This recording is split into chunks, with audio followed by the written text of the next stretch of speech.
Alhamdulillahirabbil alamin. Wassalatu wassalamu ala rasulina Muhammad wa ala alihi wa man tabi'ahum bi ihsan ila yaumiddin. Amma ba'du. Syahrul Ramadan alladhi unzila fihi al-Qur'an hudan linnas. Sini teman-teman bimbing selaku angkai masyarakah Allah Ta'ala. Alhamdulillah, pada sore hari ini kita sudah berada di hari ke-16 Ramadan. Dan bersedis sedih sesuai samanah baru-baru doni tamahuna bulan Ramadan. Terpemaku keengkan patengan bulan Ramadan. Salah satu nikmat terbesar yang kita miliki saat ini adalah nikmat bisa berada di dalam bulan Ramadan. Rasulullah 2 bulan sebelum memasuki bulan Ramadan, Rasulullah senantiasa berdoa, Allahumma barik lana fi Rajab wa Sya'ban wa ballighna Ramadan. Ibuang paperakati kiri lana berrajan dan Sya'ban Wabalikna Ramadan. Nanti alami umur melampe nari rapi bulan Ramadan. Jadi nikmat terbesar yang kita miliki saat ini adalah nikmat berada di dalam bulan suci Ramadan. Bapak-bapak, ibu-ibu, jadi sebelum membicarakan kedaturan aku anakku tetongi sedih malah tu tenaga. Naku arwe maku ni mau sapu ni sedih tenaga. Naku arwe maku kue mata pesbo mana ni sedih kita gagah. Ya, ku tentu sini biasa bae. Malas si tenaga. Insyaallah tidak terlalu lama karena magaloto tu sebelum buka ki durang-durang cerita karena walaupun satu kompleks tim aku yang madari dia nak kata siruntu sudah pe bulata. Jadi di momen-momen seperti inilah kita bisa bertemu, kita bisa bertatap muka dengan tetangga-tetangga kita. Nuzulul Quran, hari atau turunnya Al-Quran, sebagian ulama mengatakan maka dairo turunna Al-Qurannya berni masuk bulan itu. Sebagian ulama lagi mengatakan turunnya Al-Quran itu malam ke-24 Ramadan. Jadi berbeda-beda. Tapi di Indonesia kebanyakan diperingati di malam ke-17 Ramadan. Bulan suci Ramadan adalah bulan di mana diturunkan Al-Quran. Setiap sesuatu itu harus ada petunjuknya. Jadi memiliki motor, memiliki mesin cuci, itu ada petunjuk penggunaannya, ada petunjuk pemakaiannya. Memiliki motor, ada petunjuk penggunaannya. Motor biasa dipakai di seki oli, tentu dia nolak merung. Dompet di seki bensin, tentu nolak merung. Sehingga ada yang namanya petunjuk penggunaan. Bapak ini maka kehidupan kita ini pun membutuhkan sebuah petunjuk di dalam mengarungi kehidupan kita. Petunjuknya apa? Maka Rasulullah menyampaikan, maka dia minta taraktu fikum amrayni. Saya tinggalkan kepada 2 hal, ma in tamassaktum bihima lan tadillu abada. Ada 2 hal yang saya tinggalkan kepadamu, nari pemakatan di masa engkau kuduai agagai di mupusa. Ada ya roh? Kitabullah, kita anak Allah Ta'ala wa sunnatu Rasulillah. Nah ini sunnah Nabi Muhammad SAW. Maka Al-Quran diturunkan sebagai petunjuk bagi kita semua. Sebelum turunnya Al-Quran, kehidupan di jahiliyah, kehidupan pada zaman jahiliyah, ia tahu yolo riwayat tude napa gagar ya sengi agama Islam orang-orang dahulu. Yang pertama mereka menyembah yang namanya berhala mesembah. Maka orang-orang kaya membuat patung, membuat membuat berhalanya dari emas. Jadi Yertosogie membuat patung, menyembah patung tersebut yang mereka buat dari emas. Ada yang ekonominya agak-agak rendah ke bawah, menengah ke bawah, bukan lagi dari emas, mungkin dari kayu. Ada lagi yang ekonominya agak-agak menengah ke bawah lagi, di bawahnya menengah. Ia berhalanya dibuat dari roti. Jadi ada nama tong ia berhalanya dari roti, dari gandum. Jadi nari ko malupui, kapanarata bawa jadi na warna ya dampo ngaka ko malupu ka. Malupu sih narta lo ulunna warna ipa ada dampo ika malupu ka. Perempuan pun pada zaman-zaman jahiliyah tidak dianggap. Ketika perempuan dilahirkan maka akan dikubur. Perempuan hanya dianggap sebagai makhluk pengganggu, sehingga dari engkau makum terjadi akan dikubur hidup-hidup. Nah inilah yang terjadi pada zaman jahiliyah, perbudakan di mana-mana dan lain sebagainya. Sehingga Rasulullah SAW berpikir, maka dia minta makin aku kuiset ini kehidupannya. Kenapa kehidupan begini? Maka pergilah Rasulullah bertahanus di Gua Hira. Lalu kena minta ke Gua Hira, petenangi alena, memikirkan keadaan umat. Maka ketika Rasulullah SAW bermalam di Gua Hira, turunlah malaikat Jibril. Nakadau nabita.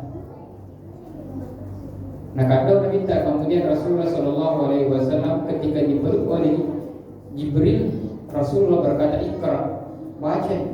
Maka Rasul berkata, "Ma'ana biqari." Jibril pun kembali sampai ketiga kalinya, maka Rasulullah SAW membaca, "Iqra bismi rabbikal ladzi khalaq." Nah, sepulangnya Rasulullah SAW dari peristiwa ini, dari Gua Hira, besok Nabi Muhammad SAW ribenena Khadijah. Kira-kira Pak, ibu talun masuk luka di gaging kurma, kira-kira macam binita. Saya yakin pasti majalo binita. Ibu talun masuk ilenya di gaging karibah. Rasulullah 3 hari pergi ke Gua Hira. Ketika pulang, Khadijah tidak marah, dia macam maka dia agak tidak boleh. Justru ketika itu Khadijah langsung menyelimuti Rasulullah, kemudian memberikan semangat kepada Rasulullah. Inilah Al-Quran diturunkan sebagai petunjuk kepada kita, dan semenjak Al-Quran ini diturunkan sebagai petunjuk, berhala-berhala yang dulu ada sedikit demi sedikit bisa diberantas. Perempuan-perempuan yang derajatnya rendah, lama-kelamaan derajatnya ditinggikan oleh Al-Quran. Maka Al-Quran sebagai petunjuk bagi kita semua mengangkat derajat wanita-wanita di muka bumi. Sini teman-teman abikang sudah salatu akhir masyarakat Allah Ta'ala. Al-Quran di dalam satu hadis Rasulullah menjelaskan, sayatil Quran yaumal qiyamah syafi'an li ashabi. Al-Quran pada hari kiamat akan datang memberikan syafaat, makberi syafaat, dan mencari orang-orang yang senantiasa membacanya. Niga si mata baca Al-Quran waktu natuh, niga si mata mengaji waktu natuh. Maka itulah panitia pengurus masjid mengadakan lomba-lomba Al-Quran, menghidupkan semangat anak-anak. Sebab bapak lebih cuta memang itu. Iku malupo manin lo di pak guru mengaji silam kolakon ini dah. Dia disepasi huruf sin shin swa za pada mana, pokoknya sama. Maka dari kecil anak-anak diajarkan, termasuk melalui lomba-lomba tadi. Jadi lomba-lomba sebagai penggerak hatinya anak-anak, bagaimana mereka bisa mencintai Al-Quran, sehingga nantinya Al-Quran pada hari kiamat akan memberikan syafaat kepada orang-orang yang senantiasa membacanya. Jadi itu makanya setiap tahun kita memperingati nuzulul Quran. Jangan sampai setiap tahun kita memperingati nuzulul Quran hanya lewat begitu saja. Maknagtunga ki masigi mafoto ki selfie ki memperingati malam nuzulul Quran, diupload di WA, diupload di Facebook. Setelah itu apa yang terjadi? Tidak ada perubahan. Melalui momentum nuzulul Quran ini kita memperingati nuzulul Quran, serekam berubah ki. Apa yang berubah? Berubah semua pangkogata. Yero biasa dia nasampaya nasabak nuzulul Quran. Perintah sholat ada di dalam Al-Quran, sehingga setelah pulang dari nuzulul Quran, yero biasa dia mau pernah tetap sampainya nama sampainya di yero cuma kada berhasil di nuzulul Quran. Bapak-bapak, ibu-ibu yang biasa makosip, biasa na cerita bagi bolana, pulang dari nuzulul Quran, dia nagaga cerita bagi bolana, nasabak kemana kulalan ng orangnya, ayuhibbu ahadukum ayyakulah ma fihi maita. Jadi nari ko melotok kimi te makar berhasil ke iya nuzulul Quran nari ko dia nagaga bapak-bapak ibu-ibu si matan powi jana tahu.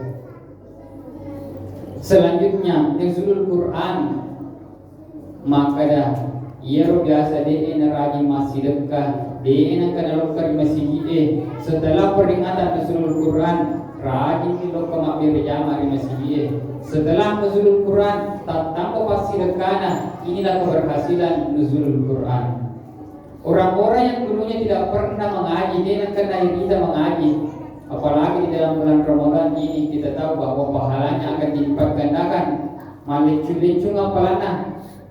Kita tahu maka pahalanya satu huruf saja dibaca. Mangkor harfan minal Quran. Siapa yang membaca satu huruf di dalam Al-Quran, maka pahalanya sama dengan 10. Jadi nanti setiap huruf dibaca 10 yang pelana. Jadi nariku Bismillahirrahmanirrahim itu ada 19 huruf, 10 asera hurufna, maka 100 asera hurufna apalagi lalui. Sama kawan. Nah, melalui nuzulul Quran ini maka kita tingkatkan keimanan kita. Jadi bapak-bapak, ibu-ibu, mau mulai itu pertengahan tarawih, kita sudah mulai memasuki pertengahan Ramadan. Yero biasa ibu pak mulana bulan Ramadan, biasa tu setting penuh masih gile, mesti diulena masih dekat itu, dia masuk lekah. Maku ke per akhir-akhir Ramadan, biasa makanan mulo ki ibu masih gile butoni. Umur Quran dan jemaah. Padahal di malam-malam terakhir bulan Ramadan itu disitulah puncaknya yang namanya ujian ketakwaan. Uniro capana bulan Ramadan megalada apalan natar pengalat Ta'ala. Ada satu hadis yang mengenai sholat di malam-malam Lailatul Ramadan. Maka dia Nabi Muhammad sallallahu alaihi wasallam, "Man qama Ramadana imanan wa ihtisaban ghufira lahu ma taqaddama min dzambi." Barang siapa yang melaksanakan sholat malam di dalam bulan Ramadan karena iman dan takwa, maka kata Rasulullah, ghufira lahu ma taqaddama min dzambi, maka dosanya akan diampuni. Tentu Bapak Ibu, maka kita biru biasa qiyam Ramadan. Salah satu bentuk qiyam Ramadan itu yaitu salat tarawih yang kita lakukan. Sempajat tarawih tak aja nanti maka siang rekan arwaga rekas 20 rekan ini mani bawang pilih. Karena sebenarnya sejarah salat tarawih pada awalnya ketika Rasul Shallallahu Alaihi Wasallam pertama kali melaksanakan sholat tarawih, ia minta dia nak kena sempajat tarawih itu 30 menit ke masjid. Tidak pernah Rasul melaksanakan sholat tarawih 30 malam di masjid. Dia nak di hadis-hadis disebutkan bahwa Rasulullah hanya melaksanakan sholat tarawih telung penini bawa ke masjid, selebihnya dilaksanakan di rumah. Hukuman dibawa bulanan zaman. Kenapa? Maka dia minta ketika malam keempat sahabat menunggu Rasulullah tanya kena minta sahabat, maka dia sahabat maka dia sudah minta, maka Rasulullah sengaja tidak keluar dan besoknya maka dia minta mana aku tuh itu mana cuma kata dia wasu nasabah waktu itu orang maka dia nampunya pengalat tali sampai tarawih sehingga nawajikan ini. Nah, apa yang terjadi salah satu sahabat Rasulullah penasaran nih, nasabana kita dalam berdiri bawa masa panjang, dia nak kena cuy, dia nak kuda minta malam pertama sampai malam ketiga, sehingga sahabat ini bertanya kepada Aisyah, kaifa kanat salat Rasulullah? Maka sampaian Nabi kita, maka